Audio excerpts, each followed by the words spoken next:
Really proud of our football team. That was a very difficult game, which we suspected it would be going in. Pitt, they make everything hard on you. I mean, they're really, really good on defense, which we knew. We knew we'd have to hit some explosive plays against them, which we did. But to me, the highlight of the game was the way that we played great team ball. We knew it'd be a game of field position first half. Offense gets pinned deep a couple times, but we get off our own goal line. Even when we punt Pitt back deep. We thought Pitt would have a hard time going the length of the field against our defense. And then, bang, we got a couple times we were able to put our offense on a short field in the first half. That led to the 14 points. Stopping a fake punt was a massive play by our special teams unit. And then second half, we go touchdown. They score. It's getting a little dicey. Defense gets the strip sack, I believe, and offense goes and scores again. And really from that point on, we were really in control. So the way the defense did a great job of setting up the offense, I thought special teams, which we knew going in, would be massive today. I thought it was. Louis Headley's punting, 51.7 average. I mean, that's just crazy. I mean, and their guy was amazing also, but just our ability to constantly pin them back and it's a grinded out game. And Pat Narduzzi is a great coach. He's going to make it that way. But we were able to see it through, and I'm really proud of our guys. Even in the fourth quarter, offense protecting the defense by grinding out, maybe, I don't know, it was like 5 minute drive or something, it's actually, I think, a 7 minute, whatever it was, with the field goal that made it 12. Just proud of the way we played team ball today. Great. Questions? Our first question is going to come from Manny Navarro of The Athletic. Manny, go ahead. Hey, Coach. I guess number one, Jared Williams. I didn't see him out there. I know he's been your starting right tackle most of the season. Just curious if that was a coach's decision or injury related, and then also just the play of the offensive line overall. We knew what kind of challenge it was going to be with Pitt's front seven. Yeah, so that's difficult. So you had to play those guys without Jared. Jared's got a hand issue. He could have gone today in an emergency, but we went with Zion and John. And those ends are the real deal, which we knew they were, and they bring a lot of pressure, and there's a reason why they lead the nation in sacks. But look, we ended up holding our own. You got to grind out. Let me tell you, running for 100 yards on Pitt's defense, it's a ton of attempts, but that's not easy, and they make it not easy. And so, again, I thought those guys did a good job of just being relentless, and then we had a bad play, moving on and just playing the next play. Great. Next, we're going to go to Gary Fuhrman of Kane Sport. Gary, go ahead. Hey, Manny, congratulations. You mentioned explosive plays, and you had 3 of them today where guys were totally uncovered and you got walk-in touchdowns. And it seems to be kind of like a trademark of Rhett's offense. We saw it several times in the Louisville game as well. Talk about how that's making a difference for you and maybe getting, like today, a game like this last year, you might not have won, and it got you out of here today. And talk about, just what a difference it's making for the overall program.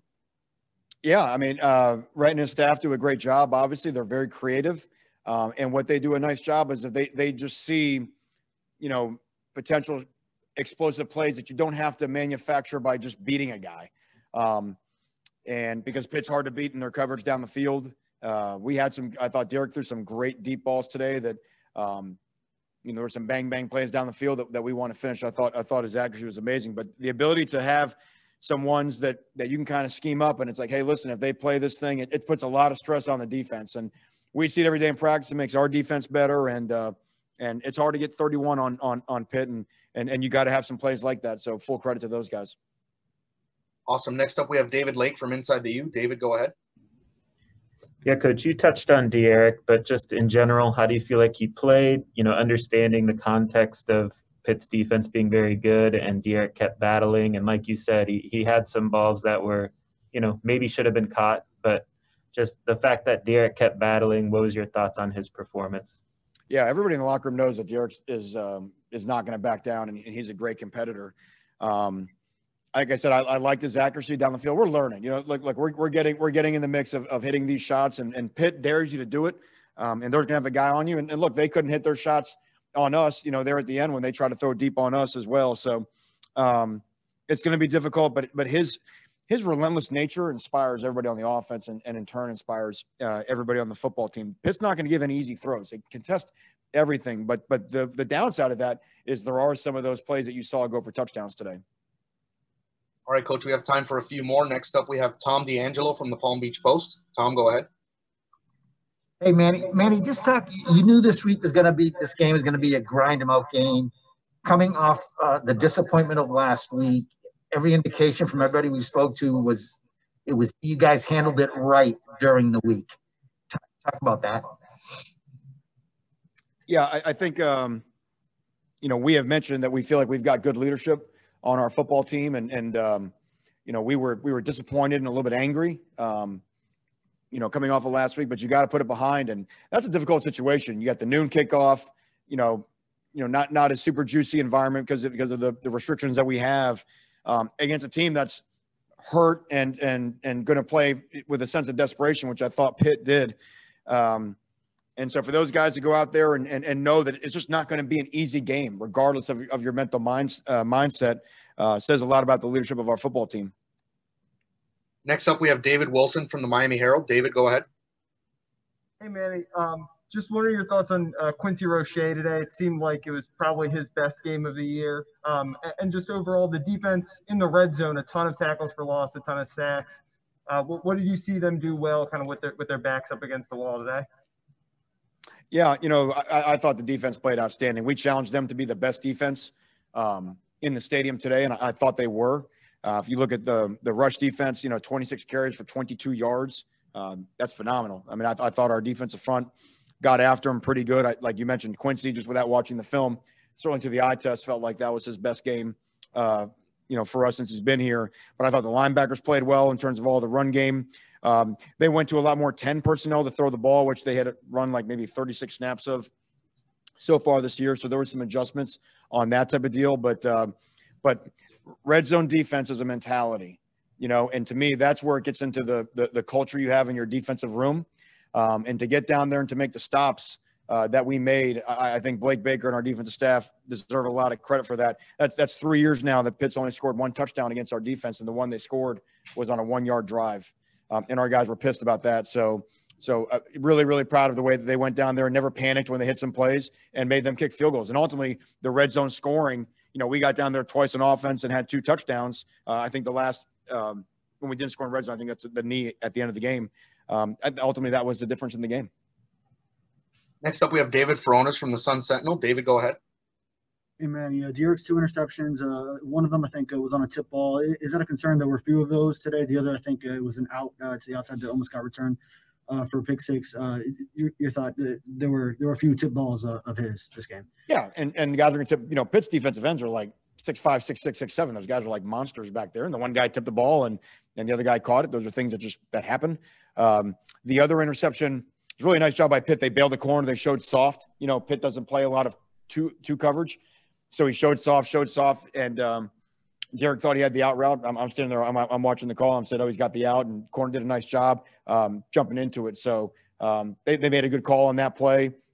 Derek made the good throw where really the ball should have gone based off of what he was seeing. So those guys are good on defense, like we said. But again, what you get with Derek is just move on, next play, let's go. And ultimately he was able to make the plays for us to win the game.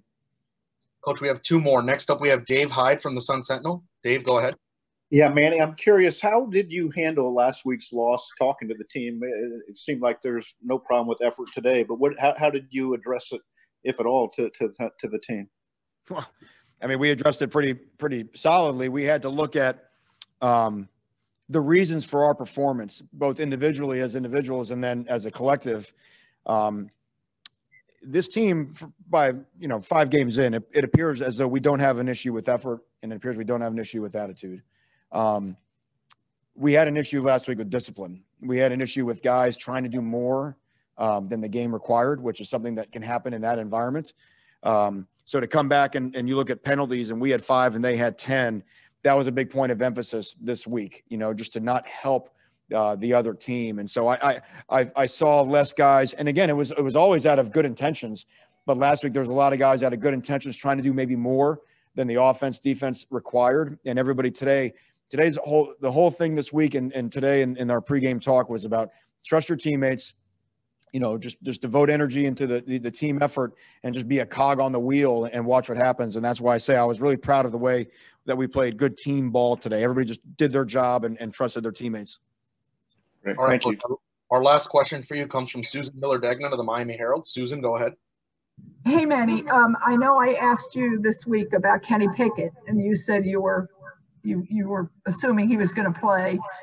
How did that change things, or did you actually prepare for all the quarterbacks? And what was the new guy like for you?